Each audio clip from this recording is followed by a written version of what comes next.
Приехала соцопека. Приехал соцопека. Всем привет еще раз, дорогие друзья. Мы сейчас находимся во дворе дома по улице 20/1. Это город Брест.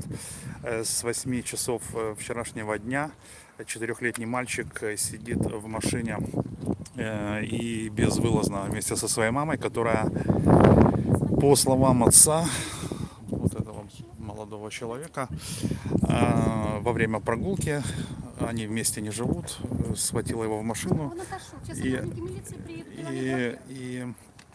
значит, со своим мужчина, вот, они кинули ребенка в машину, вот, машина 67-й регион, вот, и когда отец побежал за мальчиком, брызнули перцовкой ему в лицо, каким-то образом он там упал на капот, вот, вызвал милицию, и сейчас этот молодой человек, который приехал за рулем этой машины, он находится в московском Раусе. Вот, вытащить ребенка из машины вчера почему-то не удалось. Милиционер, который пришел из московского РОВД, сказал, что он, типа, ему это нельзя делать. То есть интересно, да? Помните, как гаишники вот просят, чтобы все посторонние люди ушли. Значит, сбила с мысли меня тетенька из этого. Вот, сейчас приехала соцопека. Мы вызвали уже скорую. Вот что я хотел сказать. Типа, милиционер, вот, они забрали этого человека. Кстати, я не знаю, где он сейчас. По идее, он же должен быть на суде. Вот, и если они этого мальчика реально похищали, это, я еще раз напоминаю, мама. Если они этого мальчика похищали, то, во-первых, не похищение, да, я немножко неправильно выразился, это все-таки мать его, вот, то ее тоже должны были вызывать в суд. Короче, вот представьте, ребенок 14 часов сидит в машине безвылазно. Вот, посмотрите, сейчас солнце, тень становится все короче. Вот, разговаривают с ней работники соцопеки. Так вот, когда нужно выбить окно, гаишники не стесняются этого делают. Помните, было видео? Выбивают стекло фонариком, и все нормально. Чела вытаскивают с машины. Давай, показывай права. Не умничай, а тут вот такая ситуация. Сейчас сказали спецработники, приедет милиция, скорую мы уже вызвали. Вот, больше всего как бы вызывает опасение состояние ребенка. Вот, потому что их семейные дела мы трогать не будем, но как такое вообще возможно, да, в нашей стране, да, то есть сидит ребенок в машине полсуток, никто не реагирует, вызывают милицию. Вот смотрите, до моего прихода вызывали милицию сюда, я вызывал милицию, звонил на 102, вызывал милицию по своим каким-то, не знаю, там делам, этот Андрей Кухарчик. То есть, и до сих пор я тут уже нахожусь. Я приехал сюда в 9 часов, не знаю, сколько сейчас времени. Вот, я тут нахожусь. То есть, вот так работают у нас законодательство, так работают у нас органы власти. Ну что, он сидит, ну типа сами разберутся, вот, между собой. Напомню, что в первом стриме, если вы посмотрите, и там вы можете посмотреть, там очень много говорил отец ребенка, он на ваших экранах. Вот. Органы опеки, значит, по-моему, устно, у нас же устно ничего не должно быть, оставили ему ребенка, чтобы он там жил. Вот он подходит к машине, чтобы сын жил с папой. Вот.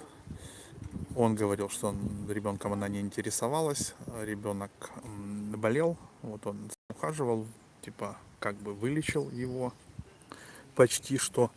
И когда сказал, давай разводиться, началась вот эта вот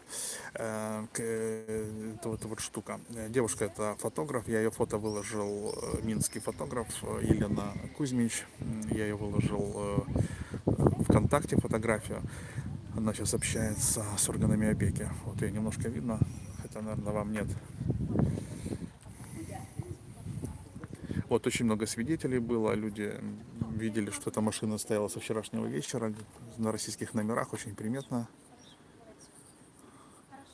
Там дети какие-то пришли, но это не наши дети. Правда, даже не видел, откуда они выскочили.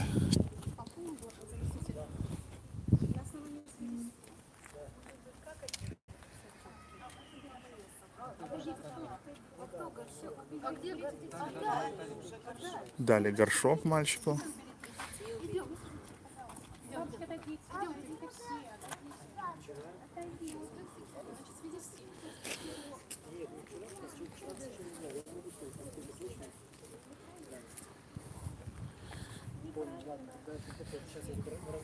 Мы будем ждать милицию. Мне хочется спросить у милиционеров, как так может быть, что ребенок сидит в машине со вчерашнего вечера, с 20:00. Вот это меня больше всего вот на данный момент волнует. Это московский РОВД, Руслан Киселев. Это самосек тут ни при чем. Хотя, мне кажется, что, если честно, что ленинский РОВД работает лучше, чем московский, по отзывам людей. И вообще администрация Ленинского района работает лучше, чем администрация Московского. Мы должны с вами договориться в интересах ребенка. Вы действуете неправильно, совершенно. И один, второй. И эта ситуация вызвана неправильным вашим действием. А каждый своими эмоциями. Потому что любящие родители не могут поступать в отношении так своего ребенка. Это не игрушка. Это живой человек. Дальше человек. Вы его родили, но это человек. И он лично, он ваш сын. Но лично вам он не принадлежит, он сын. И никто не даст этого ребенка в обиду.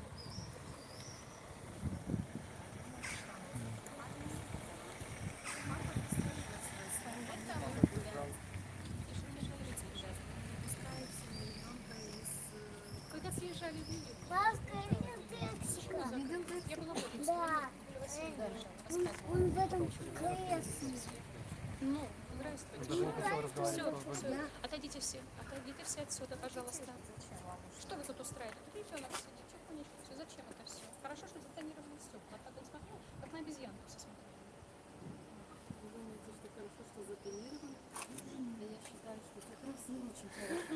Так, Думра, скажите, ви скажете на камеру пару слов? Ви бачили, що тут творилося вчора? Когда приехал, вот машина уже была заблокирована, мать не выпускала ребенка, не открывала стекла, на контакте шла, были милиционеры, инспекторы ДПС забирали, как я понял, товарища, который пшикнул баллончик в глаза отцу ребенка.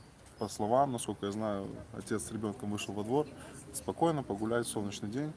В этот момент мать подбежала, выхватила ребенка, а неизвестный мужчина, я понял, гражданин России, пшикнул ему баллончиком в глаза, преграждая путь. Это у вас на очах, так? Нет, это я вам это рассказал. и со слов вот, соседей моих, и отец тоже, Влад, сосед мой, вот такая вот ситуация произошла. И с того момента в течение вот уже 14 часов ничего не поменялось, ребенка в глаза никто не видел, как он ест, спит, ходит в туалет, пьет воду и так далее. То есть, ну, вот такая ситуация. Вот еще милиционеры приехали, помимо... Приїхали, ви зараз? Жили серебристым. Так, ну ось приїхали міліціянти. Ну так, тетушки доволі цікаві. Кажуть, відійдіть всі від машини, бо... Что значит по понятию украсть? А де ви були 14 годин? Де були ви, де була міліція? Чому він там сидить? Как вообще такое можно допустить, что ребенок, он что, накачан там чем-то или что? Он даже шторки не отодвигал. Насильно забрал ребенка. Я бежал здесь со двора. Я вышел погулять во двор с ребенком.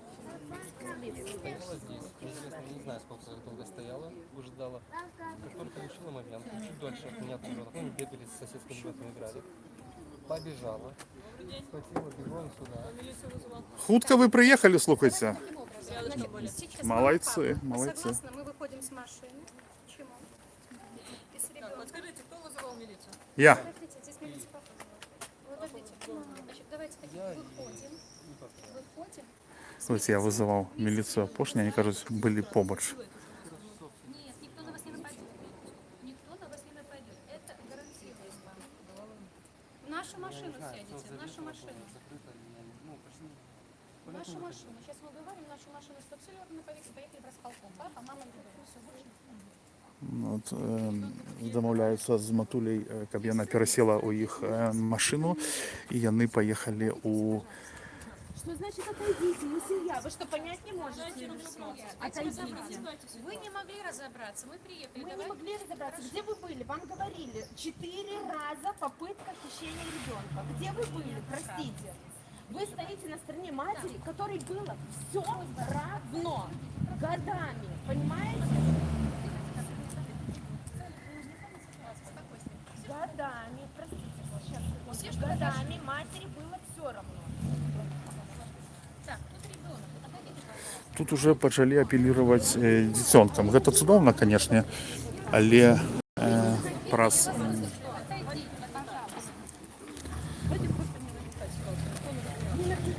14 часов Я ребенок. понимаю всё. Я все отлично понимаю. Но Сейчас, накалять ситуацию. сейчас здесь будет пекло. Вот час остался. Сейчас мы во всем Будете разберемся. ломать Сейчас машину. сюда едут инспектора по делам несовершеннолетних. Сейчас мы Да, всем они уже разберемся. приезжали несколько Что? раз. Так еще вот раз же, приедут. вот же инспектора стоят Нет, перед вами. это Или Лицо органов из опеки. Ну все равно, какая разница, одно и то же. Я поняла. Просто криком ничего ситуация не решится. Давайте спокойно просто разговаривать. Просто мы не Я посторонние, не надо понимаю, нас что вы не отгонять. посадите.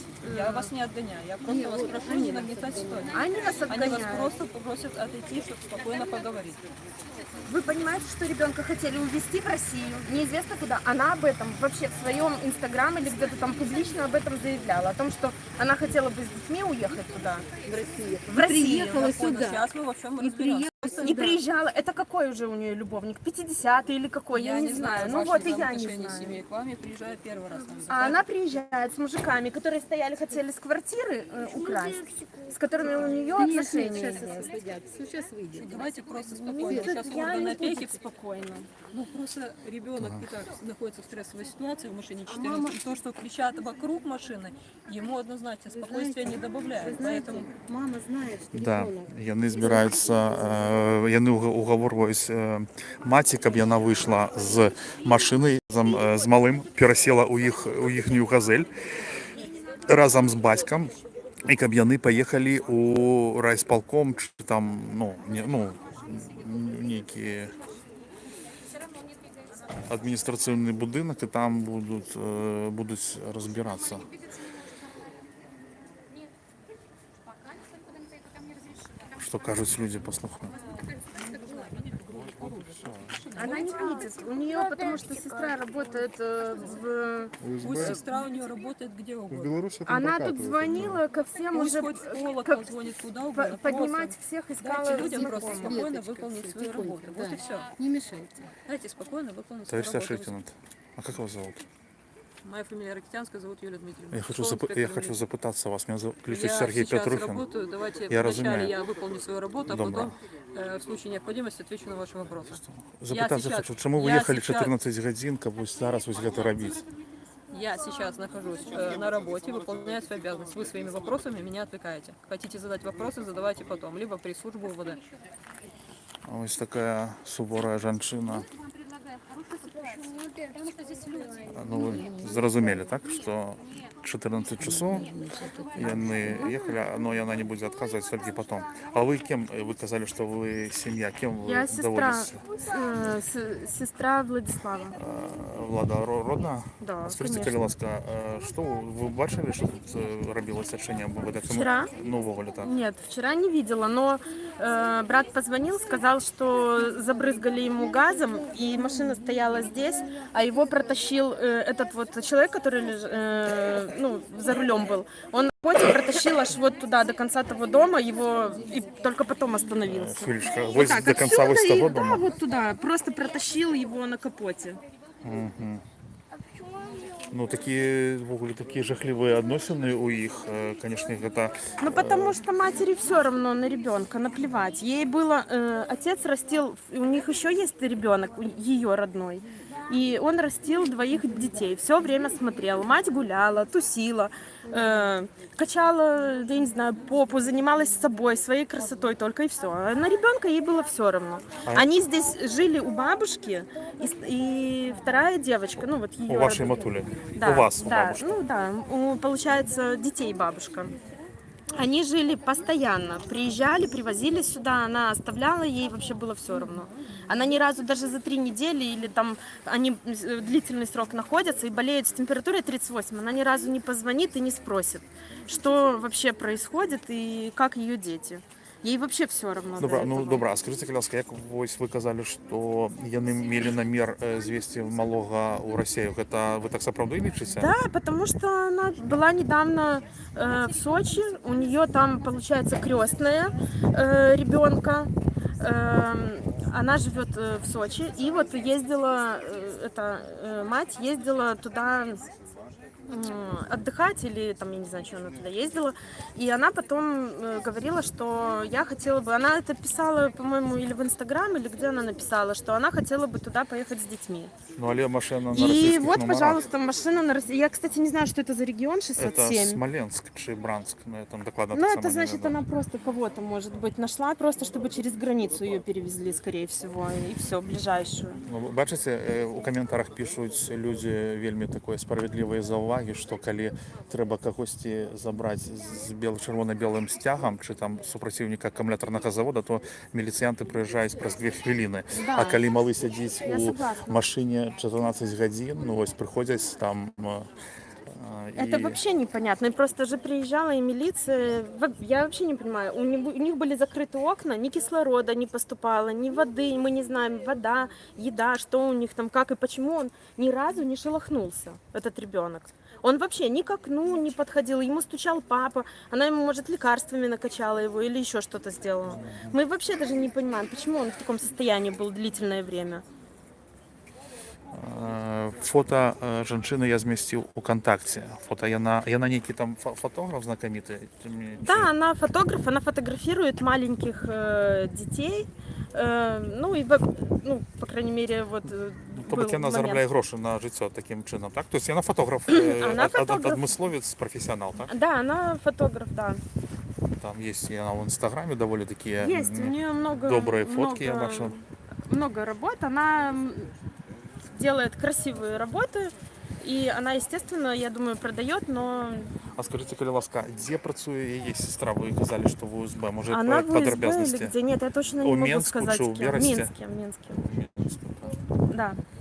Ваш брат сказал, что она без перепинку все Она телефоновала. постоянно, не постоянно, но я так понимаю, это продуманная какая-то акция была, потому что человек был с газовым баллоном, водитель, вот, и, ну, как это по-другому можно объяснить, что она приехала, здесь сторожила, видимо, она была здесь длительное время, ждала, когда он пойдет погулять, и чтобы его схватить.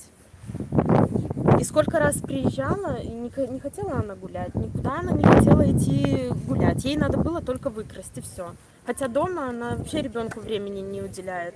Ни одному, ни второму. А скажите, калі ласка, я вышел, что жанчыны з апекі казали, что і гэта чулі гледачы, что ваш брат Улад не выпускал там, я так краему хожу, ребенка на улицу, что они уже по этому поводу приходили. Нет, он не выпускал на улицу. Он говорил, приходи, пожалуйста, когда она приезжала, он говорил, зайди к нам в дом, и в доме, пожалуйста, общайся. А она сказала, нет, я не хочу.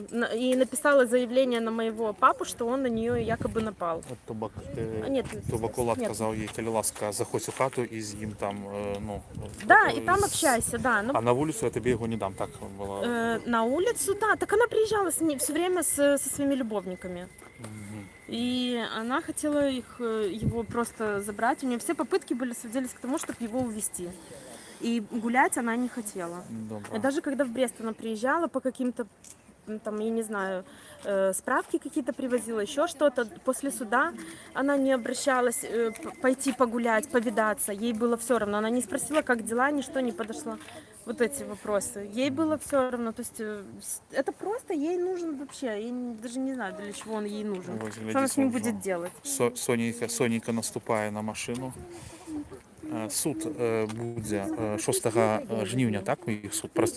Суд 6 жнівня суд, який буде повинен уже винести рішення, з ким буде і де буде жити малий син Улада і ось цієї жінки Олени. Я вас правильно понял? По предварительному суду она поняла, что ребенка ей не видать. Она и там просто набрала столько не на дожидаясь этом этого с- суда, на она этом выкрыла, с- правильно? Да, да. Она просто там на том суде очень много, столько наговорила вообще всего. Врала, Суд врала через 10 дней, вообще. грубо говоря, правильно? И в преддверии Да, суда да, она да. В придет преддверии ребенка. Ось суда тут- она просто она поняла, Тут что там кажуть, не- что яна жонка, не жонка была, а жонка.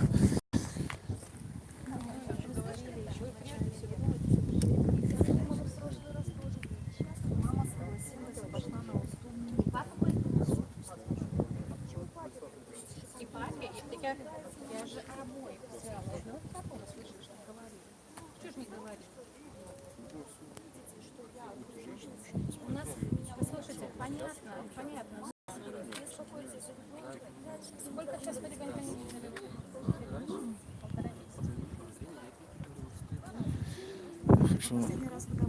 Нет, ось я бачу малого, малий у парадку.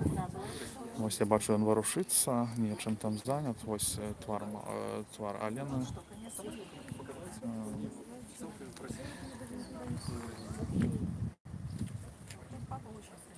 А еще она его напугала своими вот этими всякими действиями. Так, хуткую допомогу ми викликали. Але хуткай нема, але малий у парадку. Скажу, що батька себе поводить доволі спокійно. Він ніяких у відрозненні, наприклад, від сестри таких емоціональних не вживав слов. Спокійненько все розмовляє. Ось. Ну, то, что здійсняється, мне, наприклад, не вельми. Ось люди там у окнах зрозуміло. Атрымоўваецца, што любога малога можна трымаць у машыне колькі гадоў, і там міліцыянтам усім на гэта ўсё роўна. Ну, то бок, ну, калі так уключыць галаву, ну, то бок, хто нас абараняе? Как сейчас?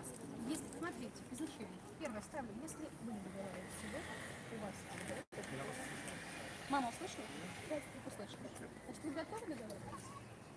Я договориться готов. Мама, вы готовы договариваться?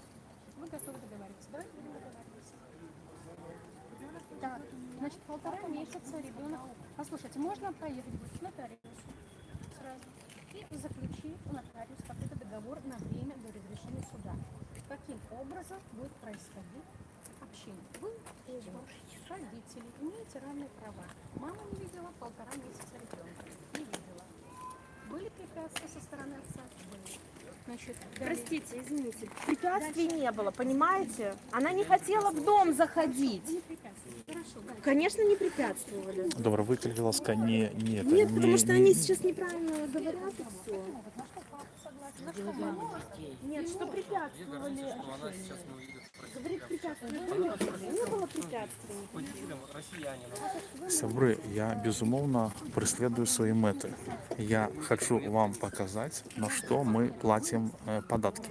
Гэта одна з моих мет. Трэба платить податки на такие ось, на таких міліцыянаў. Не трэба, думайте самі. Она не уехала бы. Моя мета гэта асвятляць. Асвятляць я вам показываю. Малы сядзіць у машыне 14 гадзін. Вось уже Соніка падышло до машыны. 14 гадзін без выхаду. Калі вам гэта падабаецца, калі ласка. Препятствий не было. Послушайте. Мальчик, вы не можете договориться, мы едем разговаривать, чтобы там, чужие люди, посторонние люди, родственники. Потому что вы гнете свою линию, понимаете? Вы не хотите слышать. Ее приглашают. Для Заходите Будет общаться. не разрешена, мы разрешим ее по-другому. По-другому, я вам скажу, разрешим. Можете разговаривать, договариваться. Предлагайте варианты. Нам говорится варианты, раз вашего разрешения ситуации. Предлагайте варианты.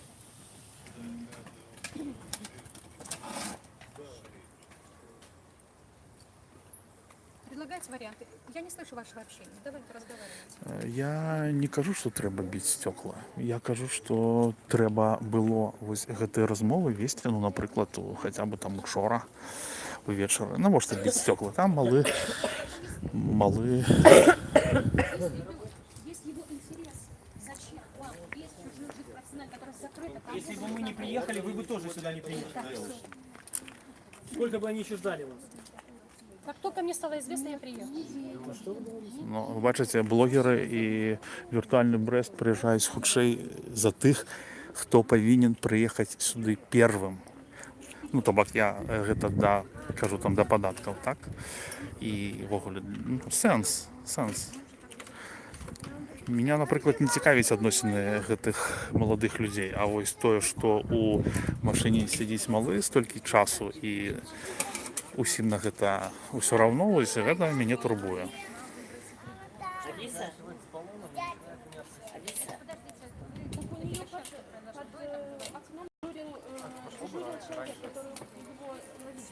Все ее попытки, когда типа пообщаться, все было.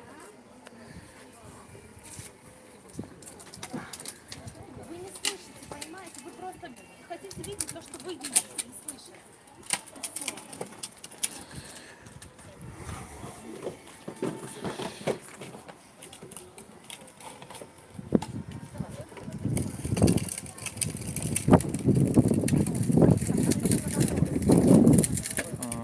Она 14 часов заводила ребенка.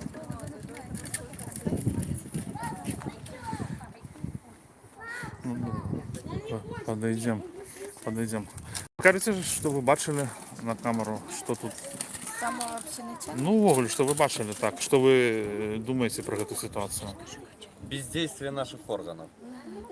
Чему? Ну, 14 часов просто бездействий. Можно было что-то предпринять, я думаю, в этой ситуации. Хоть как-то. То ли у нас людей в органах таких нету, которые умеют разговаривать с такими больными людьми, то ли на это есть какие-то другие причины, не знаю. а вы что скажете? Я считаю то, что мать ненормальная, потому что как схватить ребенка, закрыть в машине без еды, без воды, без свежего воздуха. Не, у них хиба нечто было там. Но все равно это Это спустя, наверное, часов 6 человек принес пакет с какой-то минимальной там едой и, возможно, водой. Там ось сестра розмовляє со службой опеки. Спросил, пожалуйста, какие вещи? Она говорит, поднимешься к Декстеру? Она, ну нет, и поехала. Ребенку делали в мае месяце, делали под общим наркозом, делали операцию. Она не звонила ни до, ни после.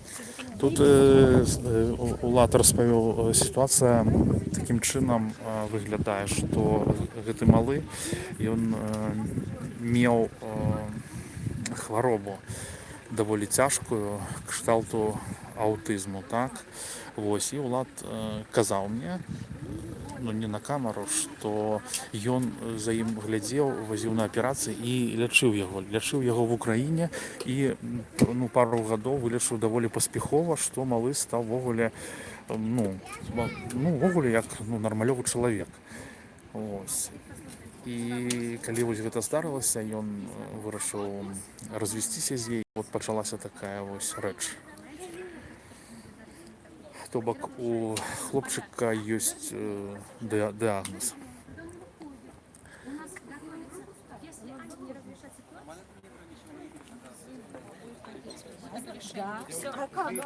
Тогда можно До оставить суда. бабушкой. Это вы, подождите, тогда оставится ребенок на нейтральной территории, но не у бабушки, ни дедушки, ни у кого из родственников Нет, даже. Вот и нет. все. Можно оставить ближайшим родственникам. А там мы будем смотреть. Понимаете? Если Вот вы родственник спросите у ребенка, кем он хочет быть хотя бы. Господи, банально.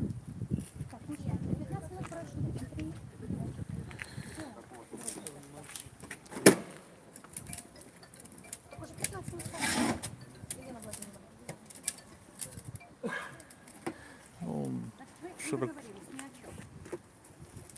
Когда мы решением, у вас захотите, подпишите решение, оно выносится. Вы так быстро все вычеркиваете, за 15 минут все решаете. назначайте тогда, пускай назначают судебное заседание. Подождите, я вам Подойдите, пожалуйста, подальше. Я вас прошу, не нагнетайте обстановку. Отойдите подальше. Все.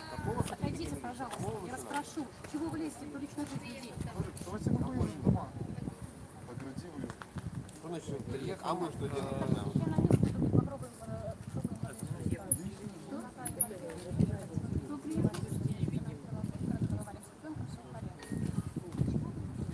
Гэта Улад. Улад. Гэта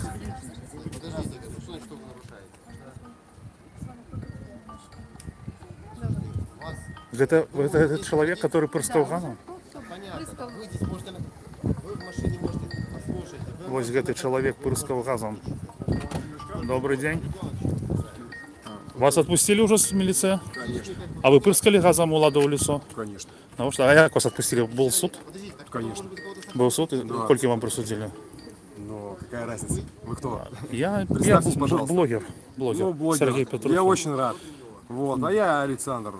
Это наше личное дело милиции и государства. Поэтому, если интересно, вы можете спросить протоколы дела. Вам обо всем расскажут. Добро. Дорогие господа, хотелось бы отсюда уехать. Чтобы не задерживаем автомобиль. Ну, хотелось бы, чтобы меня выпустили. И не задерживали больше меня, потому что у меня куча дел. Мне еще надо 30 месяцев в миграционной службе. И еще сделать кучу всяких дел. То бок я ще раз звертаю вашу увагу на те, що гэты чалавек учора пырскаў у лицо, то бок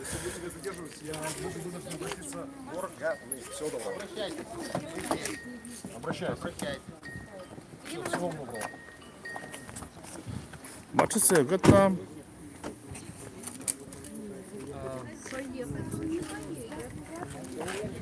Он не поедет.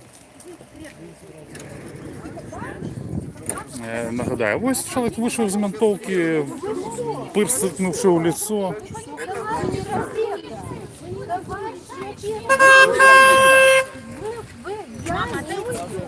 Отойди, он едет. Ось блокирует машину резвого товарища.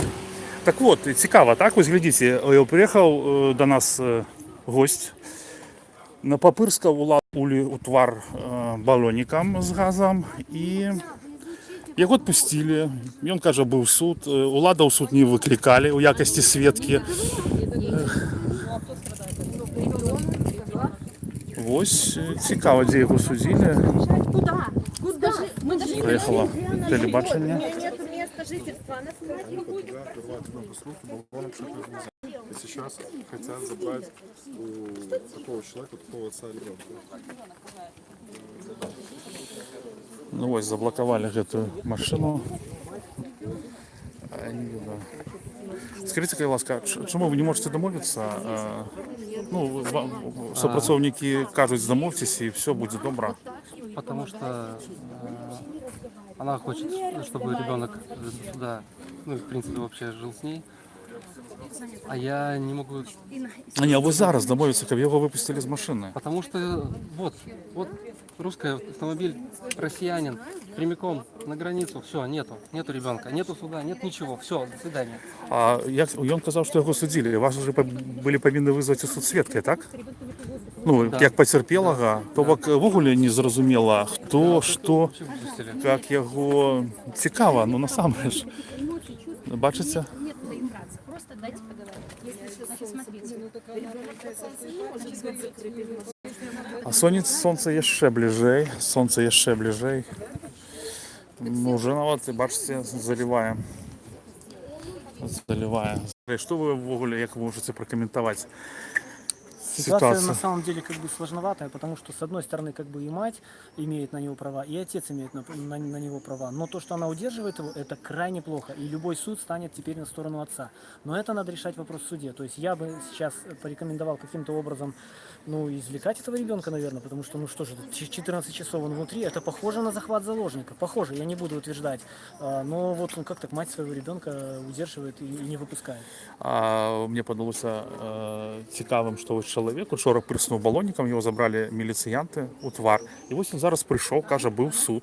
Тобто його просто відпустили. Его отпустили, я даже не слышал этого. Ось він сидить, ось він прийшов. Ничего ему не сделали, да? Я кажу, був суд, да, був суд. А скільки вам дали? Ну, це моя справа. Тобто, коли був суд, так повинні були викликати свідками потерпілого, її свідками. Я вогуле не розумію, що твориться. У нас побудували дом правосуддя і не зрозуміло. Да.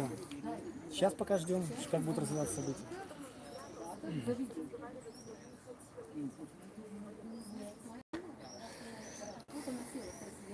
Куда у нас не поедет?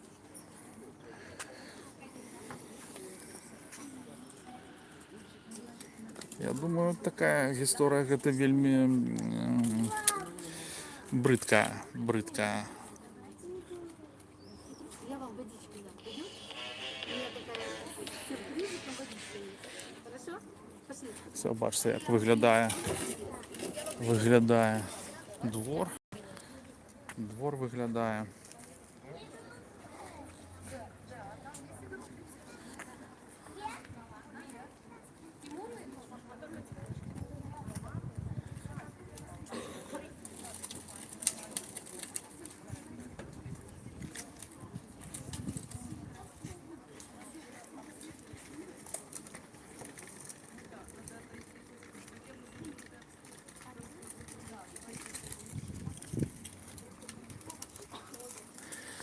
Так, ну я так думаю, що малого треба з машини вимати.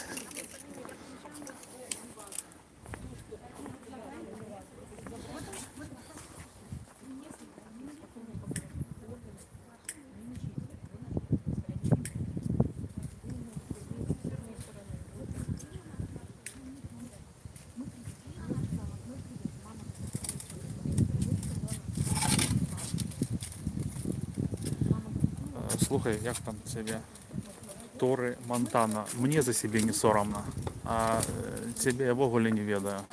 Ось, і буду розмовляти так на своєму каналі, як я хочу, і що потрібно. А ти можеш мені просто не глядеть, я на себе держаться не буду.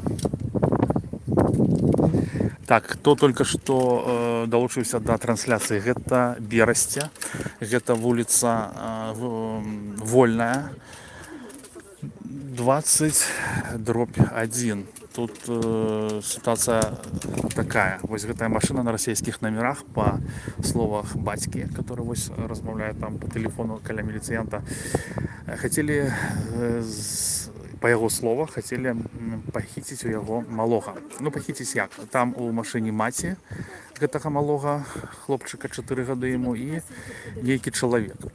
Вось, яны сказали, што учора вечарам яны адмыслова прыехалі, каб яго схапіць і увезці. Калі бацька пабег за ім, за гэтымі людзьмі, за адным з іх, то расіянін у яго прыснуў газам у твар. Вось, у вочы, як казаў бацька, не папаў, гэта ёсць у першым стрыме. Вось, і ён нейкім чынам вызваў міліцыянтам, прыехалі міліцыянты, забралі гэтага чалавека. Вось, ён вярнуўся, зараз уже сядзіць у машыне, яго адпусцілі. То бок без суда, без... Я ввогуле не разумею. Вось, адпусцілі яго. Вось, і это вот органы апекі. Дзве жанчыны размаўляюць з маці, якая з'яўляецца нейкай там фотамастачкай, здымае дзетак малых у Менску. І яны ўсё казалі, каб людзі паміж сабой дамовіліся. Я нагадаю, што органы апекі параілі, але гэта была, насколькі я разумею, не пісьмова, а вусна, што малы павінен жыць зараз да суда. Суд адбудзецца 6 жніўня з бацькам. На гэтым судзе павінна вырашыцца, хто, дзе, калі будзе жыць. То бок, і яны маюць такія сумневы, падазревы, што маці ведае, што прайграе суд, і таму яна вось пайшла на такі крок, каб малога звесці ў Расію. І бацька і яго сваякі вельмі турбуюцца, таму што кажуць, што калі яго завезуць у Расію, то ён там проста, яны яго не адшукаюць і назаўсёды згубяць. Ось, малы сядзеў у машыне 14 гадзін. Ну, то бок, улады пачалі нешта рабіць, толькі вось служба апекі прыехала толькі праз 14 гадзін. І гэта дзіўна. Міліцыянты, ну, тут таксама, я выклікалі міліцыянтаў тут раза за 3. Яны ехалі, я не ведаю колькі. Калі бы сказалі, што тут хтосьці выйшаў з чырвона-белым сцягам, чи там яшчэ з нейкай сімволікай такога кшталту, тут бы амап быў бы праз 10 хвілін. Ну, а што такое малы? Навошта лезці у чужое прыватнае жыццё, так? Ну, Сонька ўжо бачыце, дзе зараз будзе пягчы ў машыну. Малы 14 гадзін нікуды не выходзіў. Не ведаю, там, ну, нешта піў, еў, канешне, маці есть маці. Я думаю, што гэта, як вам сказаць, ну, яна шкоды свайму сыну не зробіць. Ну, тут, на вачах у людзей.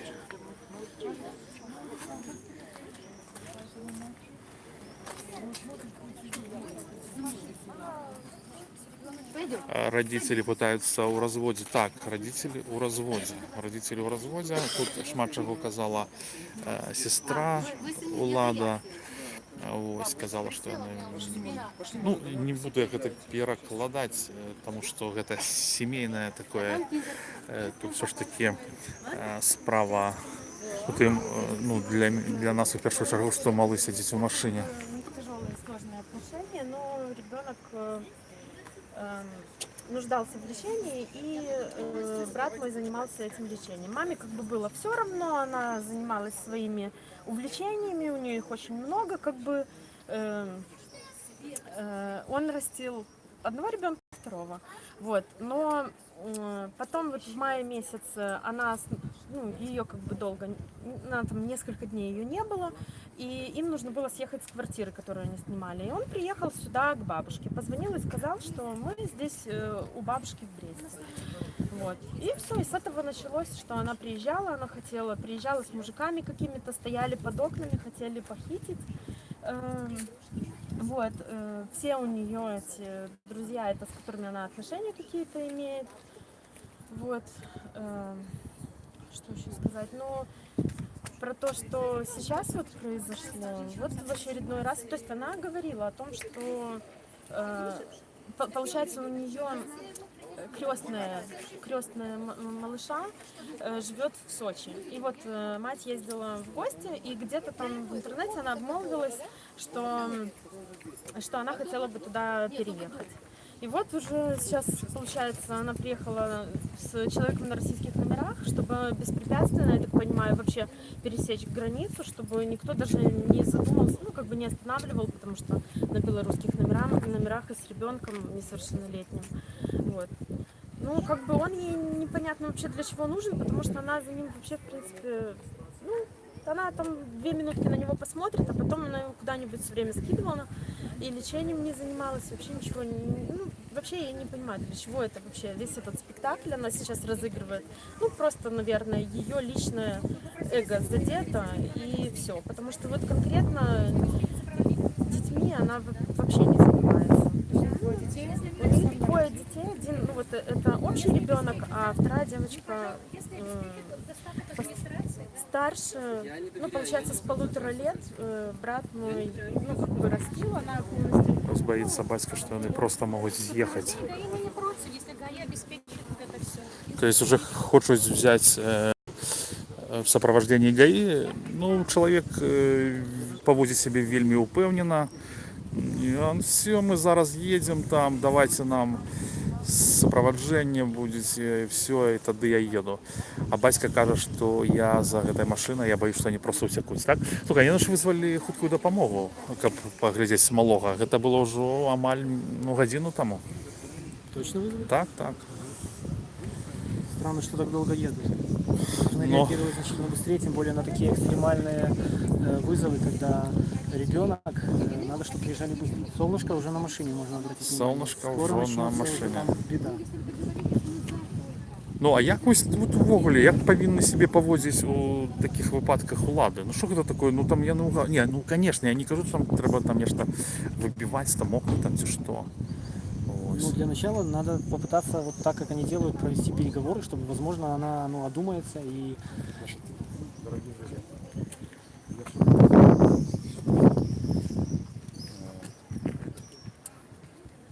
я бы хотел, чтобы вы не жали меня и мою машину заложников и сопроводили нас вместе с сотрудниками милиции в сторону администрации вашего города. Ничего. Потому что так надо. Вот выходит женщина с ребенком, садится в служебный автомобиль, вот этот отдел Понял, вы не хотите нам помочь, да? Хорошо. И они могут ехать в администрацию. А вы можете проследовать за ним. А мы за вами. Причина этого? Причина почему? Я не могу проходить в своей машине по килу беспрепятственно двор. Ребенок, который находится у ребенка, есть абсолютно все документы. У него есть мать. У нее все права. Вот, пожалуйста, органы опеки. Так он 12 часов просидел, ему надо Значит, медицинская 12 часов помощь. просидел он в машине, потому что... Обследовать хотя Значит, бы... пожалуйста, если вы хотите услышать мой ответ, то будьте любезны, не перебивайте меня. Значит, рассказываю. 12 часов он просидел в этом автомобиле, потому что его отец решил устроить ситуацию и создал эту конфликтную. Ровно, дослушайте меня. Я понимаю, у вас здесь очень интересное общественное мнение. Я понимаю, что город Брест — это очень криминальная ситуация, где сотрудники милиции вместе с горожанами вот так вот закрыли и устраивают пикет. Значит, еще раз говорю, значит, дослушайте меня, пожалуйста. Ровно 3 месяца, дослушайте меня. Я вам... Вы хотите от меня пояснения или нет? Или вы хотите ваше мнение мне сказать? Хорошо, давайте будем слушать ваше мнение. Мне это тоже интересно. Завезите в больницу, пусть ребенка обследуют. Я еще раз вам повторяю, если вы будете мне мешать давать пояснения, то вы ничего от меня не узнаете. Так здоровье ребенка надо. А мое здоровье, вы не переживайте за мое здоровье, за здоровье всего остального. Ребенка, не ваше, я не переживаю за ваше. Хорошо, мы готовы выслушать. Вы готовы меня выслушать? Значит, смотрите, ситуация. Мне звонит в слезах Алена Кузьмич, которая сообщает, что ровно 2,5 месяца назад ее отец, который, точнее муж ее ребенка, который проживал в ее квартире, хотя уже не должен был там проживать, в один день, в одночасье забирает ее ребенка, берет все вещи и уезжает сюда в город Брест, оставляя записку о том, что... А где в это время была матушка? Послушайте меня, пожалуйста, дама, я вам еще раз повторяю, если вы хотите услышать у меня какие-то комментарии. Значит, после этого он забирает ребенка и привозит в город Брест. Значит, моя подруга Алена Кузьмич пишет мне в слезах и звонит, что никто не может повлиять на эту ситуацию. Потому что ситуация такая, что по законодательству Республики Беларусь, пока родитель находится в браке, ребенок может находиться в любом месте. Начинаются суды. Алену Кузьмич не пускают к ребенку. То есть есть заявление от сотрудников опеки, когда их не пускали вместе, значит, их не пускали домой вместе с сотрудниками опеки, да, то есть участкового не пускали домой. Есть отказ отца не видится, есть телефонные записи, переговоры о том, как отец ребенка издевается над Аленой Кузьмич. Откуда вы знаете? Со слов? Послушайте меня, пожалуйста. Я сейчас дам комментарии, потом... Послушайте меня. Я дам комментарий, после этого я с вами могу беседовать лично. Значит, после этого мы приехали, и действительно ситуация оказалась такая, что просто он не выпускает ребенка. Я все понимаю, что город Брест очень добрый город, очень прекрасный, здесь живут добрые, отзывчивые люди. Но вы поймите нашу тоже ситуацию. Никто этого ребенка не давал. Отдавали видеться с отцом, отдавали видеться. Пожалуйста, суд, сколько надо. 2 недели должен ребенок проживать в Бресте, ради бога. 3 недели в Бресте, ради бога. Никто не препятствовал отцу видеться с ребенком. Об этом есть все телефонные переговоры. Если надо, Алена Кузьмич вам потом все скинет на почту, и вы сможете сами все послушать, то что можно обнародовать, там нет никакой грязи. Отец ребенка нанимает самого жесткого адвоката, как вы знаете. Этот адвокат — это просто адвокат дьявола, который занимается именно бракоразводными процессами отбора. У него много выигранных дел. Это человек, который заточен четко по то, чтобы забрать у матери ребенка. Вы можете посмотреть все его судебные дела и решения. Как его фамилия? Честно говоря, не помню, вылетел с головы. Можете попросить комментарии. Значит, теперь моя личная оценка. Меня лично как мужчины. Значит, когда женщина в слезах, как бы там ни было, я считаю, что мужчина так себя вести не должен. Это недостойно. В первую очередь, она мать его ребенка. Хорошо. Что вы сейчас предлагаете делать? Я сейчас предлагаю, чтобы нас спокойно, беспрепятственно выпустили из города Бреста. Мы доехали до города Минска, там, где ребенку будет оказана медицинская помощь, там, где у него его квартира с его игрушками и с его запахом. Ровно 6 августа мы прибудем все вместе в город Брест на суд, где судья выставит в связи со всей этой ситуацией, даст правовую оценку всему этому. И после этого, как решит суд, так мы и будем действовать, опять же таки, в правовом поле. Хорошо, понятно. Что произошло вчера? Вот они Расскажу, говорят, что произошло вчера. Значит, я, к сожалению, не могу это все комментировать. Объясню почему. Потому что я здесь, к сожалению, один. Я вообще человек из города Санкт-Петербурга. Значит, вот тут вот есть 25 человек в дворе, которые очень дружны. И они в любом случае, что бы я ни сказал, они скажут, что этого не было. Поэтому я все понимаю. Если бы сейчас вы все ко мне приехали, кто-то из вас один приехал бы в город Санкт-Петербург, ко мне во двор, я вас уверяю, была бы такая же ситуация, где бы каждый говорил сотрудникам милиции, друзьям, говорит, да вы что, это же воры, это грабители, это ужасные люди. Простите, а вы кто? Я человек, который мужчина, и которому не безразлично, что какая-то группа лиц издевается над женщиной и доводит ее до слез. Здравствуйте, какая Добрый это день. группа лиц? Группа лиц. Так По кто вы предварительному такой? сговору я, Кто вы? Волосов Александр. Нет, кто вы, кем вы приходите? Я Ребенок, прихожусь матери? к человеку, который мне безразлична судьба этой женщины и этого ребенка. Вы какой? 100-й, 50-й, может быть, любовник ее? Кто вы? Послушайте, я женат, у меня есть дети. Послушайте, Всё, вы я знаете понял. что? Послушайте, если- Мне вообще, например, я не понимаю просто, какое вы имеете отношение... Я не понимаю вообще, какое вы имеете отношение вообще ко мне даже подходить. Я вообще этого даже не понимаю. Кто вы вообще? Представьте, я вам представился. Кто вы такая? Меня зовут Кузьмич Светлана Александровна. Так, кто вы?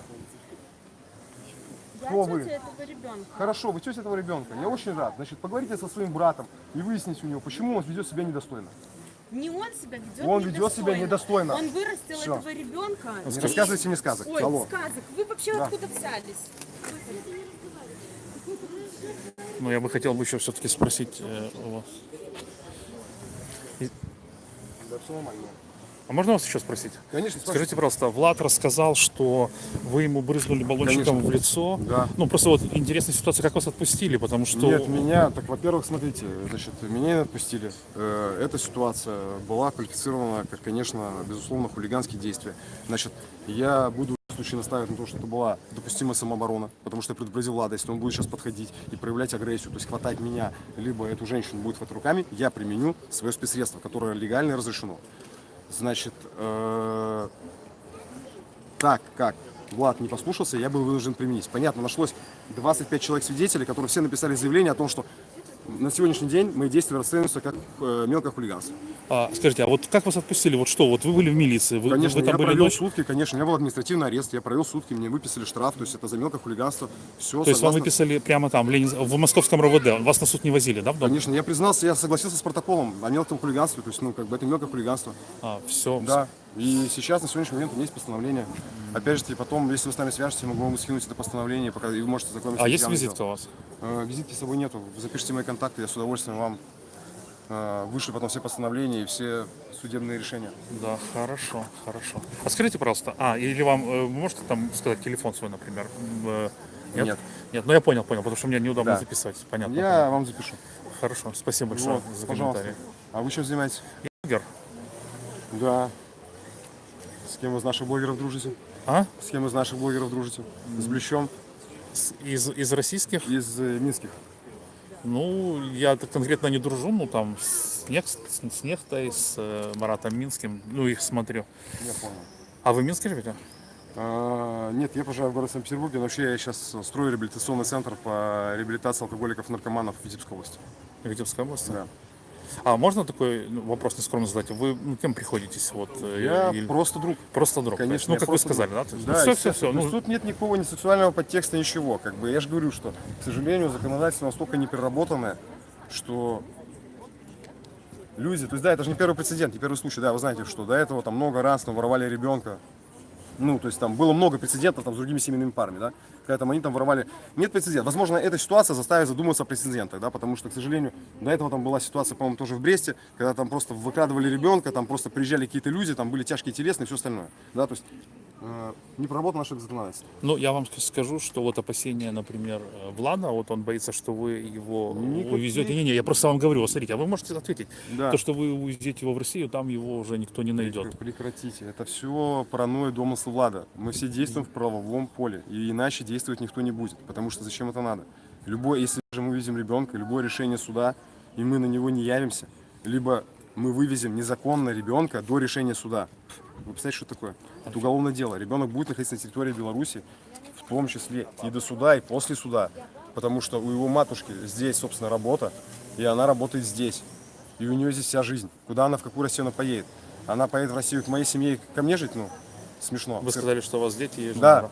Хорошо, скажите, как ваше имя? Александр. Александр. Хорошо, Александр, спасибо вам большое за комментарии. Ну, всегда очень хорошо выслушивать все стороны.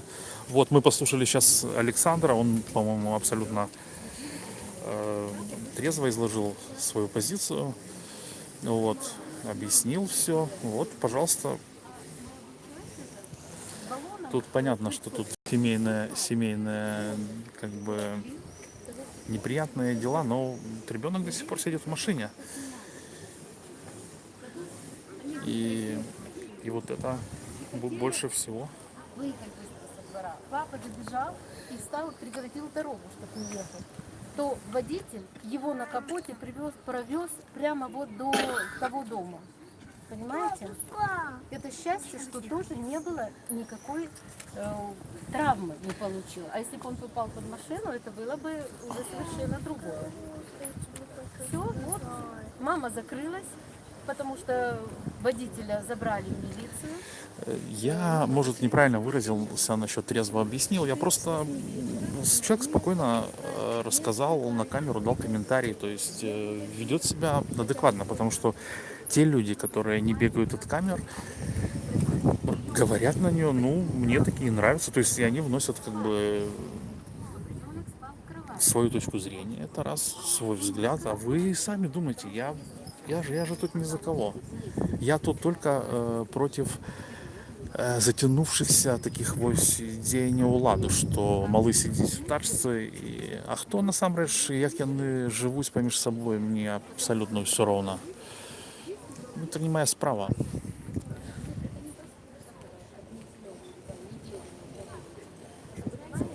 И такая ситуация для Берасця неоднозначна. Ну як вось так сидзець, вось уявіце свайго малого, што ён сидзіць у машыне там столькі гадзін, там, ну, не ведаю.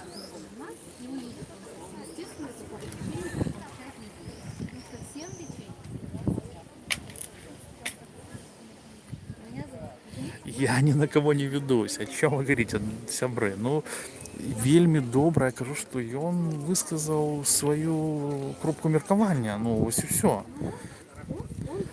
А вы у адрозненні там, напрыклад, ад іншых людзей, які даюць каментары, так? Ну, или не хотят даваць, избегаюць. Ён все нормально распавёў. Ось размаўляеш з чалавекам, які распавядаў, як ён брызгаў балонікам у твар.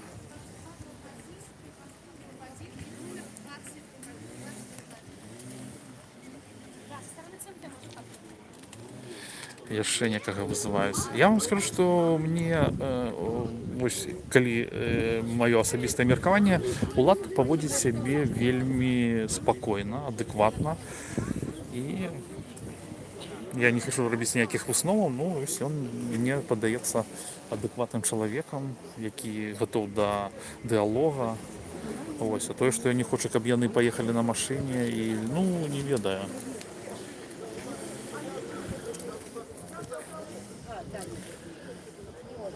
Все, видите, все.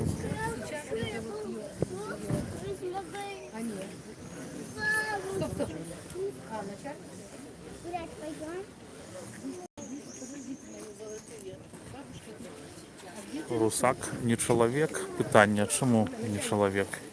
Я русак. Приехали из Минска, из прокуратуры. Из Минска с прокуратуры? Да, Кто? это сестра, ее сестра. Где? Вон. Вот он, мужик пришел. Ось, чули? Из Минска с прокуратуры.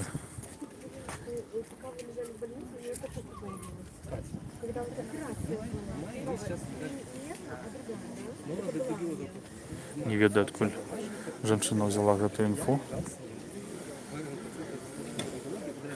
Ось, ну, сказали, што прыехала яе сестра, якая працуе сестра Матуля, якая працуе у УСБ ў Менску, Лукашевич Тетяна.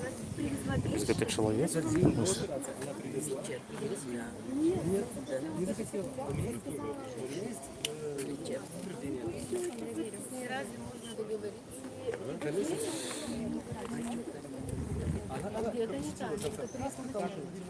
Значит, для тых, хто толькі што падключыўся і не ведае, што тварыцца тут, вельмі складаная сітуацыя. Значыцца, это у Берасці, вуліца Вольная, органы апекі, я так зразумеў, у вуснай форме, вырашылі, каб з сынам са сваім жыў вось гэты чалавек. Это Улад Кузьміч. Вось, ён з ім пражывае. Тут яго сваякі, Матуля, Татуля. Ось яго жонка ў Менску, там у яе есть там сваё дзіцё. І вось яна прыехала з тым чалавекам, было не так давно бачыце, у краснай кашуле. Нібыта выкрасці гэтага малога, якому 4 гады. І учора увечары яны гэта пыталіся здзейсніць, і улад перашкаджаў, і гэты чалавек у краснай кашуле прыснуў яму твар балоннікам з газам. Вось, і праташыў там на капоце там колькі метраў. І прыехала міліцыя, і вось з той пары, з 8 гадзін учорашняга дня, машына з малым і з маці, вось яны тут сядзяць безвылазна, і вось такой вось тут стаіць гамон. Па словах бацькі, яна ўвесь час тэлефануе сваёй. Вы знаете, прошу, секунду нам телефон. В Беларуси задние стекла можно тонировать? Я не ведаю. Никакие нельзя тонировать. Не ведаю. Ось. Що сестра працує в ОСБ, і ось нібыта яна прыехала на той Джалі. Зараз вось гэты чалавек з Менскай прокуратуры, як сказалі людзі, я гэтага не ведаю. Вось такі вось тут здійсняецца гамон. Ось такі здійсняецца тут гамон. 14, уже 15 гадзін малы сидіць у аўто. Вось малый чалавек хацеў уехаць, і прыехалі на апекі, вось жанчына у чорнай сукенцы, вось та у блакітнай небёскай. Прапанавалі дамовіцца бацькі і тату і паехаць у адміністрацыю раёна, ну і там нейкім чынам разабрацца, але была вызвана хуткая дапамога, яна не прыехала чамусьці. Вось, ну і дзеянні міліцыянтаў вызываюць шмат пытанняў, таму што іх, ну как сидзець, той, который быў учора о 20-й гадзіне, сказаў, што ён нічога не можа зрабіць. Нічога не можа зрабіць. Ось. В России можно тонировать задние, а у нас нельзя. Йор, слушай, вопрос на засыпку. Задние стекла тонируются?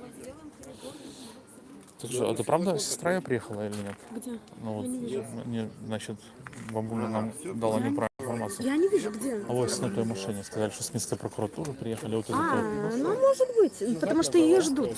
Вот это вот мужчина типа с ней приехал, с Минской прокуратуры. Нет, вот это начальник, сказали. Вот это Начальник чего? вроде бы, ну, детской инспекции или Вот это, что, вот да, это, да? да, потому что инспектор вызывала. Ну, сябры, пробачайте, дала инфа, вот этот человек, начальник инспекции.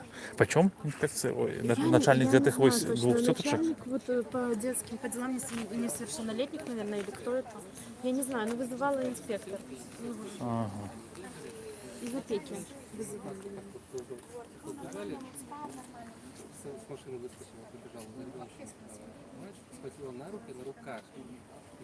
Это что ж получается, если я даже поразительный я должен снять? Есть такой самый. Или штрафы плати. Или штраф, да? Или снимай. Который так же. Я бегу, Конечно, конечно. Я в Республике Польша въезжаю на их правах и законах. Ну, у тебя на стекле там выбито, поэтому больше.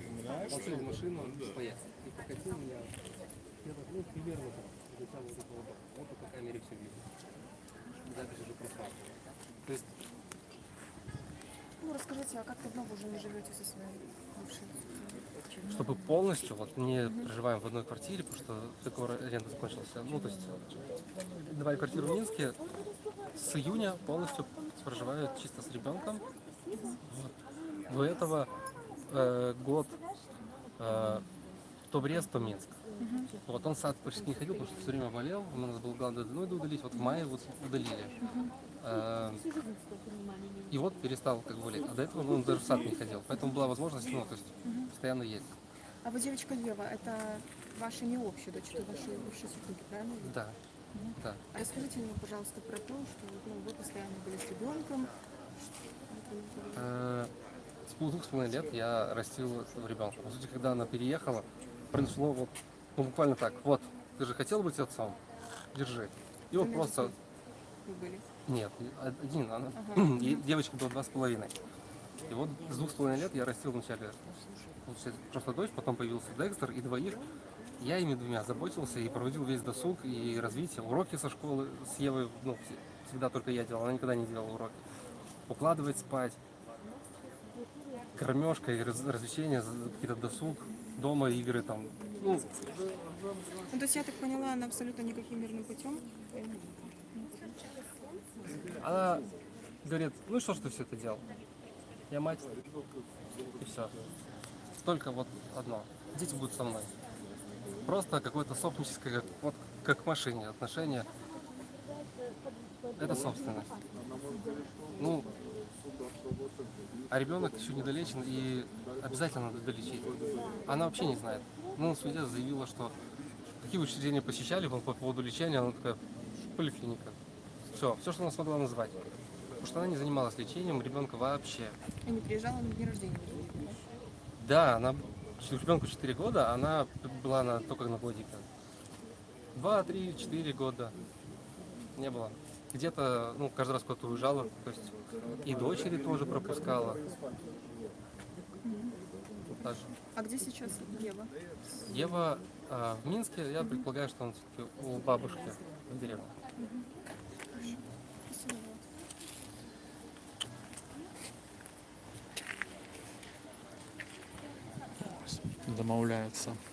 Домовляется начальник инспекции.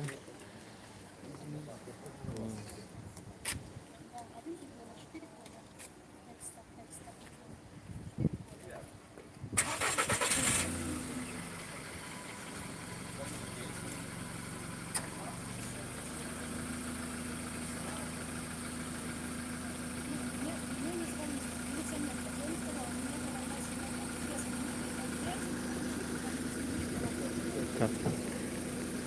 Не ведаю, ці є ніякі подвижки, але машина вже, бачиться, починає греться.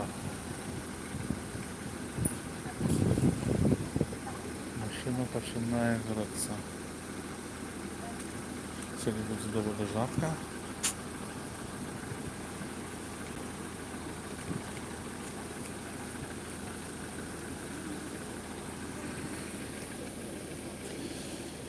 Цікаво.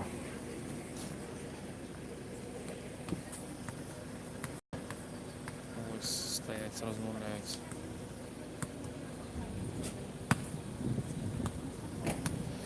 Ну так, добре питання, де хутка допомога, ми її викликали. Ула, так, Я вас прошу, Уходим. папа может остаться, папа состоится. Улад викликав хутку допомогу і, ну не ведаю, нечто нібито вирішили. Только что говорила вот этого чиновница про то, что они готовы уже дать думать над тем, чтобы изымать ребенка силовым методом. Но пока она советуется с кем-то, то есть звонила, спрашивала, можем ли мы такое сделать, там на основании угрозы жизни и здоровью ребенка. Вот. Ну, предупредили об этом мать, ей сказали, что нужно написать бумагу, чтобы она расписалась, или представитель ее, о том, что они понимают, что это будет проводиться, и тогда только они могут это проводить. Ну, из того, что я слышал. То есть она должна расписаться. О том, что ее предупредили, о том, что будет это проводиться, если она А если она не откажется распишется? выйти. Ну, пока не знаю. Вот я то, что слышал, то вот говорю. То есть вроде бы надо оформить какую-то бумагу для того, чтобы это проводить. Но они уже думают об этом. То есть Чтоб уже- силовым методом? Да, чтобы силовым методом. Ну, сделать я это. сподіваюся, до этого не дойде. Ну да, надеемся, конечно, но вот они обсуждают этот вопрос, вот она предупреждает его о том, что это возможно, что это может быть. Поламається йому машину. Да, но для этого потребуется им вызвать ОМОН. Да, мы Да. уже понимаем, что солнце... Становиться доволі хорошо становиться, і треба.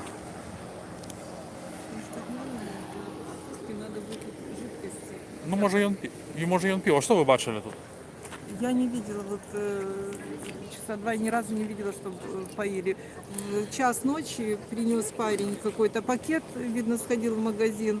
Приезжал представитель милиции, она показала там какую-то колбасу, какую-то, ну, что-то он просил, она показывала, потом говорит, я не должна, она даже не знает, какие продукты она не знала у нее есть, чем она кормила, она конкретно не ответила на вопрос. Поэтому я уверена, что ребенок не получал должного питья.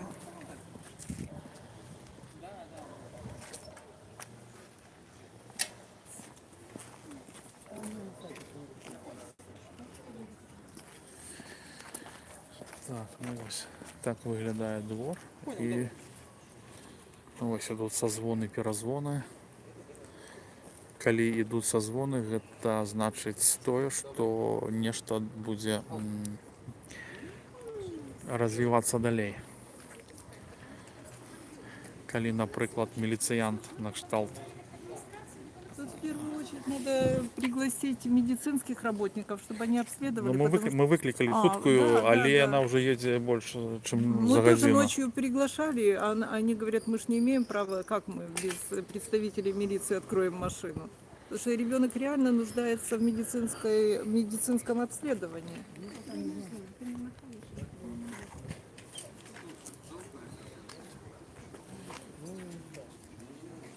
Ось розмовляє Олександр з Уладом. Я же точно так же прошу, ты прав. Если ты считаешь, что прав. Если ты сюда я понимаю, что я посторонний человек. Но я тебе еще раз говорю, почему вот все остальные люди, я понимаю, что общественное мнение, тут еще, там камера. Ну, я тебе говорю, закончится тем, что у вас просто сейчас будет вообще это немножко. Ну, я это отношу.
А когда мы освещаем это, рассказываем, ну, наверное, оно быстрее найдет какое-то правильное решение. Ну и самое главное, чтобы ребенок не пострадал, его права не были нарушены. Не, ну слухай, ну як таке може бути, що малий сидить в машині? Мене ось це більше цікавить. Мене не цікавить їх Эвакуатор. Приїхав евакуатор? Ну вот стоит. Ну я бачив. Значит, скорее всего, они хотят его забрать и увезти. Я так думаю. А, ось так, таким лагодним чином. Возможно, Да, я это бачив. выход, это тоже Да, я бачив евакуатор, ну так. Ну, сябри, вже повісім, кому цікаво. Да, если у тебя батарейка есть, что-то лучше висеть. Лучше лепш висеть. Так, зараз поглядим, сколько у меня на батарейке там засталося. У меня? Попроси, чтобы подтвердили, потому что мы одного только человека. Звук пошел. Нормально все, да? Пошел. Скажите, пошел звук?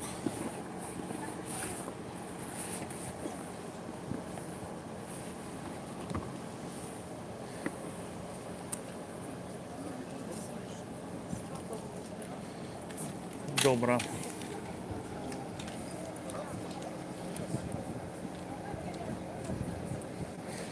Так, для тех, кто только подключился, сейчас, наверное, будут машину эвакуировать. В машине мать с ребенком заперлись. Вчера вечером с 20 часов сидят в машине.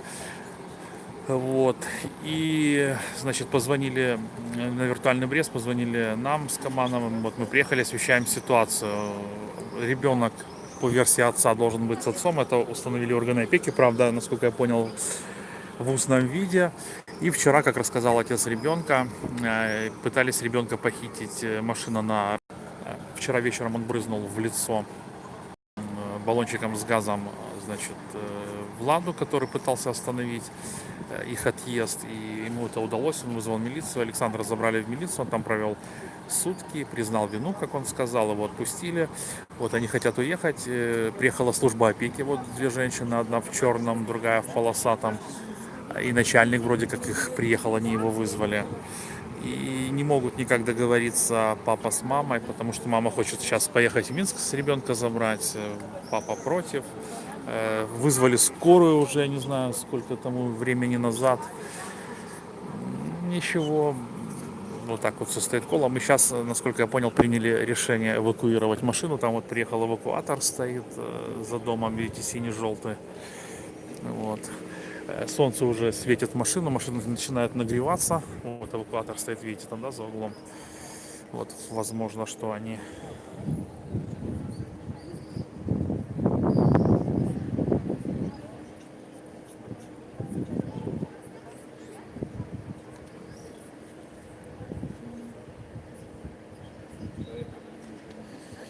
Ну, не знаю, как с людьми будут. Мы живем в такой краине, что тут может быть все, что завгодно, и добиться правды у нас вельми тяжко. Особливо, коли маєш справу з силовиками.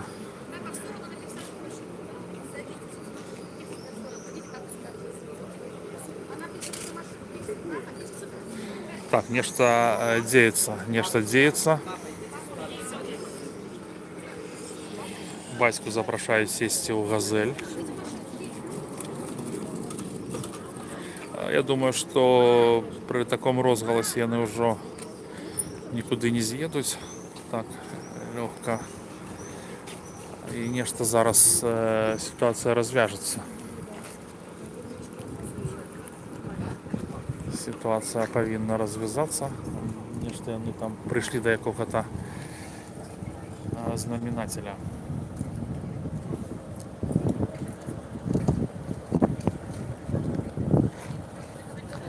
Белая машина гэта суседа, ось адвозяць сваякоў.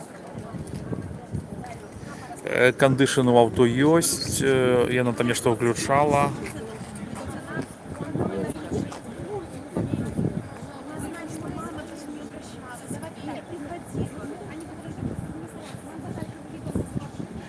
Ну да, на жаль, міліцыя вельмі хутка і спраўна забірае выпивших людей там чи якісь дробязі. Ось, коли справа тичиться чогось більш серйозного, покуль вони все согласують, покуль вони все там приймуть рішення, вони ж збільшого працюють не по законі, а по телефону. Що сказав там начальник, хто його не робить, і не важно, по закону це чи ні.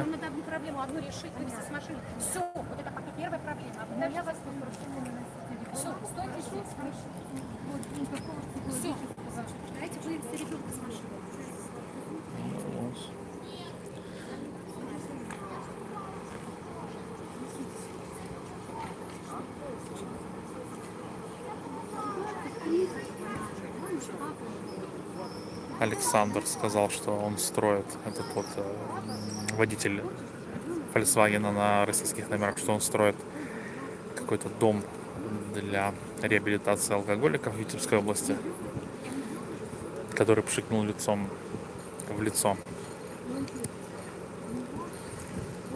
Владу. Ладно, ну что, скорая, вы скорую когда вы вызывали? Вы скорую вызывали? Вызывали, скоро не приехали. Это где-то было больше, чем час назад, правильно? Да. Вот, ну так, друзья, на всякий случай я подчеркну опять же работу госслужб, госструктур. Скорую вызвали, а что им ехать? Зачем? Тут им, может, позвонили, сказали, не едьте никуда. И, может, машины нет, я ж не знаю.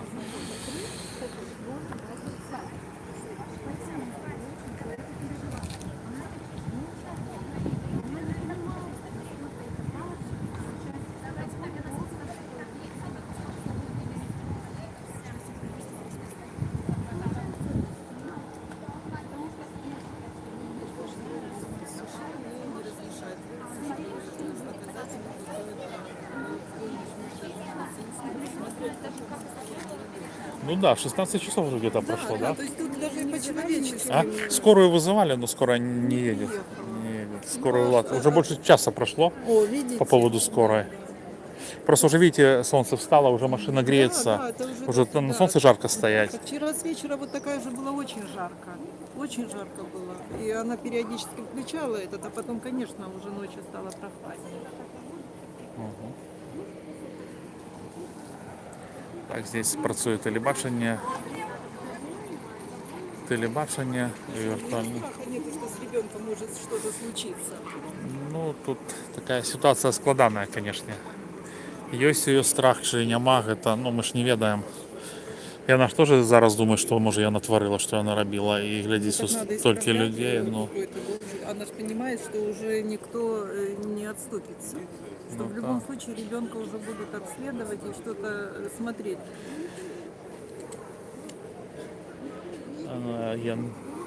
я ўжо казаў вышэй, што малы мае дыагназ, бацька яго лячыў, вазіў в Украіну, ёсць вельмі добры прагрэс, ось.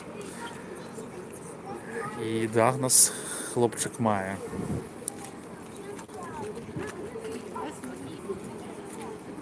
А тут яшчэ нейкае тэлебачанне праехала, гэта хіба Бух ТВ. Ага, вось тут.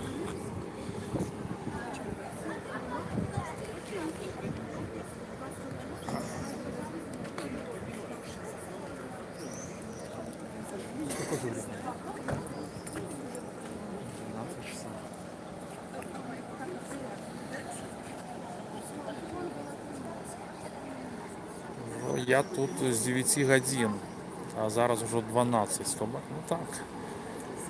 Уже 16 гадзін малы сядзіць у машыне, машына грэецца, падкрэсліваю. Ну, можа там яны робяць кандышн, машына добрая, павінен ён там быць.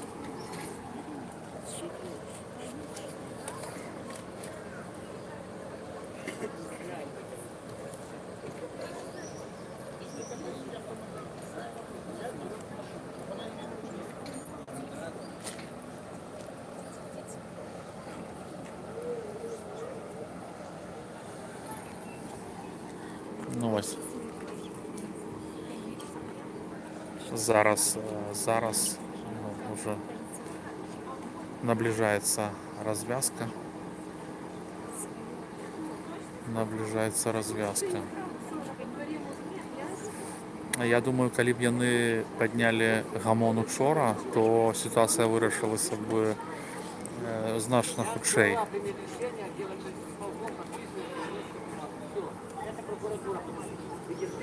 И вот это временно просто я езжу постоянно. Да, сюда. И в детский дом или куда-нибудь, или дом семейного типа отдадут. Да я водитель, я понимаю. Я не могу отдавать его в детский дом, ему Нет, надо... суд уже там решил.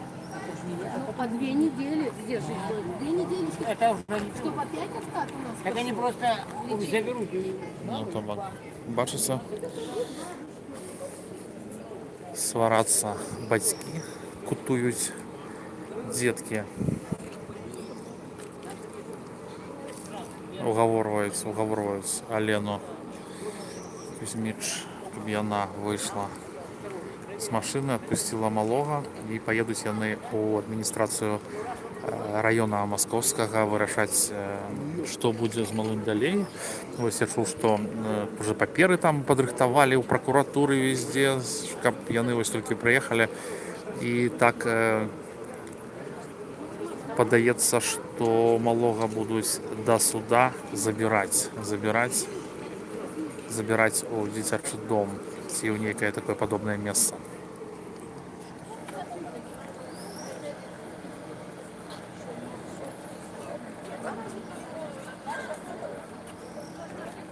Значит, это, как я понял, глава какой-то, он имеет право принять сейчас решение о временном лишении то ли родительских прав, о временном изъятии ребенка из семьи. Прокуратура должна подписать, и тогда они имеют право забирать его. Вот он сказал, я уже принимаю это решение, сейчас пишем бумагу, и прокуратура утверждает это. И не знаю только, как это, она приедет и тогда они имеют право изъять дальше в поликлинику на проверочку, здоровый нет, и на МОПРа там дом. Там есть. Да, и туда на МОПРа на 2 недели до суда. После этого уже суд принимает окончательное решение, кому из них, либо никому. Вот. Ну, Ага, то есть вот ситуация така такова. І гэта вось зараз быстро все повинно уже развязаться, Ну, так? да, ждем. Вот должно. Ну, как я понял, прокуратура должна утвердить решение вот этого чиновника. Ага. Вроде как сказали, что он глава отдела образования, но вроде бы не... А мне тут сказали, что... Сейчас.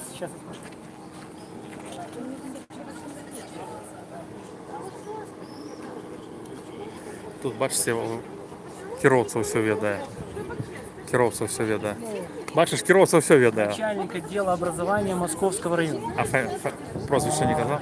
А да ладно. Интересно, вы исключили 16 часов нахождения ребенка? Ну, как бы, да, гэта вось самое цікавае. Ну, тут... Я его не знаю, почему. Ну. То есть, ну, как бы, первый раз, честно говоря.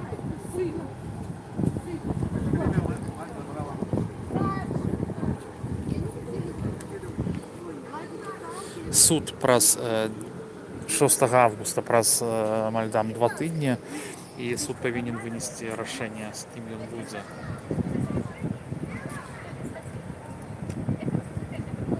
Щерба прозвище, так, добре, дякую. Прозвище на... Камера стала плохая у телефоне, может быть. Все старится. Все старится. Выходит со строя.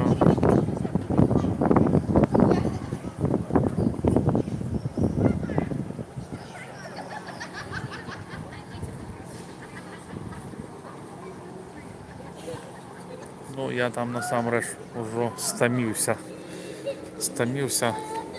Шмат у нас зараз з Кабанавым працы по пінскаму спруту, там будзе вельмі шмат матэрыялу такога досыць цікавага, бо з'яўляюцца новыя персонажи. Значит, это Щерба Виталий Константинович. Щерба Виталий Константинович. Начальник отдела образования.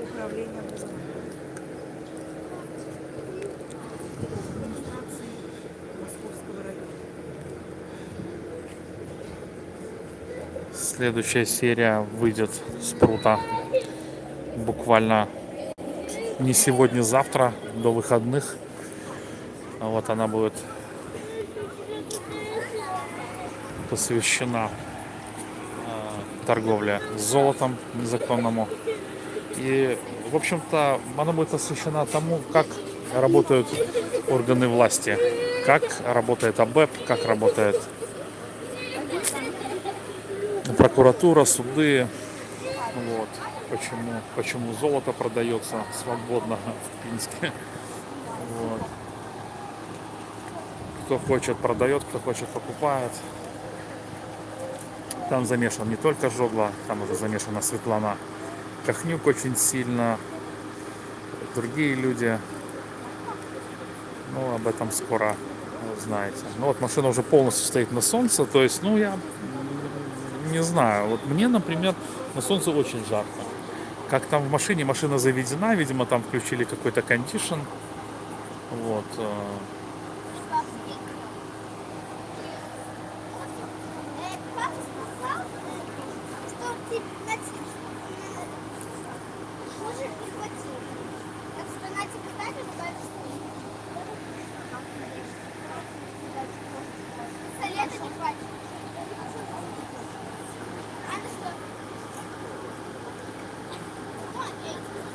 Не, нечто мы наблытали я с сестрой с УСБ. Это участковая села в машину жили, и они куда-то уезжают. А я, конечно, послухался бабцю, сказала, что приехали с Минской прокуратуры, а я вас сбил с панталыку.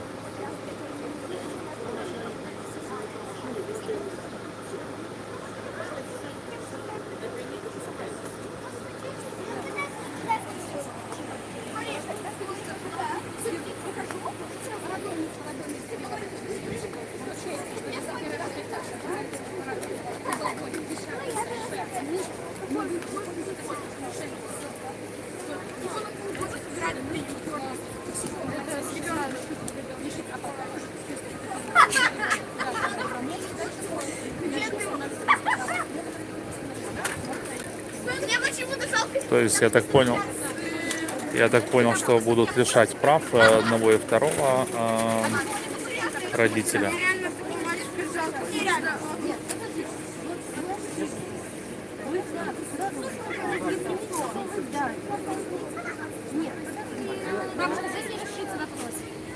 Где ребенок? Поедет. Ну, вроде. Украина, Россия, вот.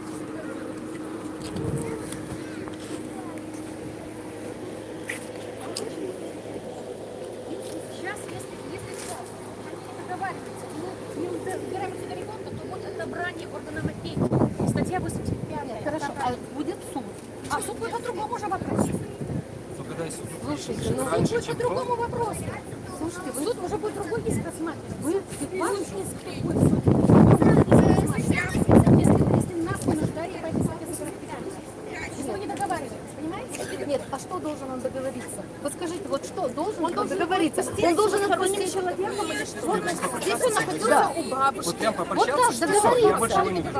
Вы так хотите сделать? Послушайте, Нет, я должна вот- действовать в интересах ребенка. Так вот, в Правильно, интересах всё, ребенка всё, тихо, вы меня ему хотите разорвать. остаться. Вы говорите то, что вы хотите слышать. Нет. А я вам говорю, Нет. что слово родителей. Нет. Я молчу. Вы понимаете, что Вы нас не слышите.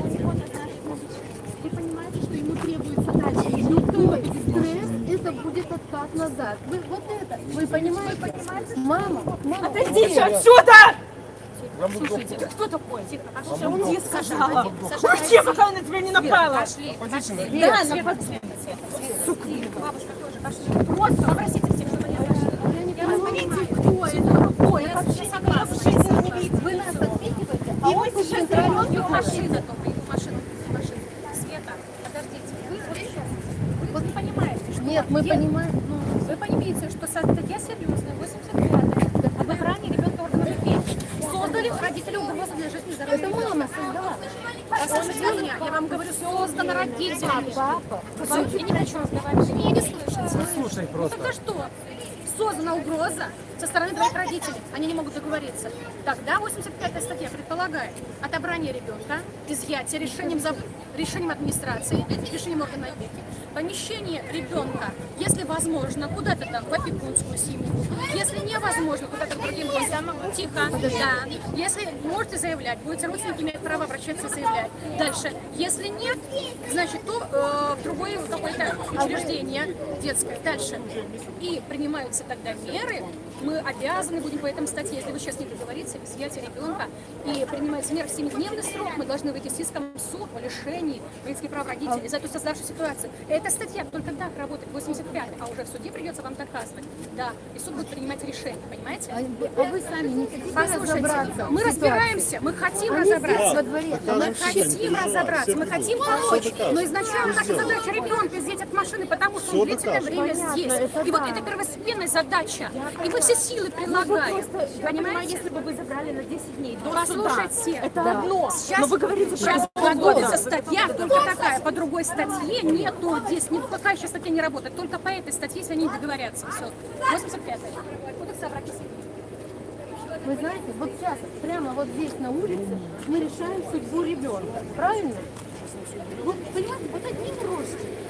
Ну, щиро кажучи, цікаво, бачите, тільки так працює і ніяк інакше. Ну, і, видите, наприклад, я не думаю, що це у інтересах ребенка. Ну, мені так здається, це моє особисте міркування, то есть,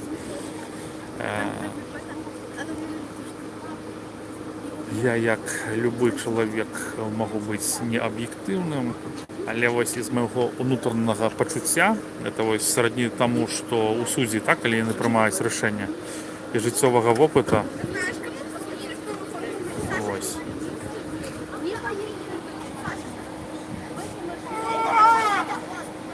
Супраць, каб яны ехалі на гэтай машыне, яны дамовіліся нібыта ехаць. А куда вы дамовіліся ехаць, Влад? У адміністрацыю Московского района? Не договорились?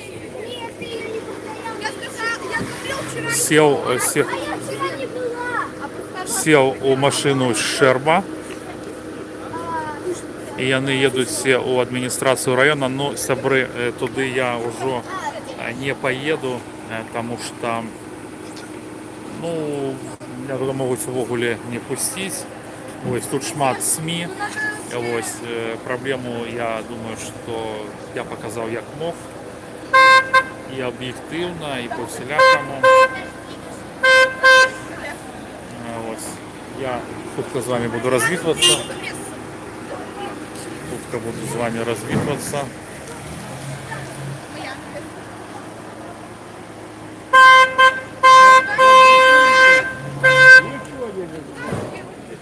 Так, ну, подведем черту по рису, подкреслим. Не домовились батьки и поехали у администрацию Московского района домовляться. Ось я на велосипеде, так хутко за ими не поспею. Ну, я думаю, что все остальное вы доведаетесь з новостей. Всего доброго, хороших вам, бачите, спешать телевизионщики. Глядите сегодня на Бух ТВ, на виртуальном Бресте. Ось, все погнали туди. Ну, я уже откланиваюсь вам. Любите своих жонок, мужов, а особливо деток. До побачення.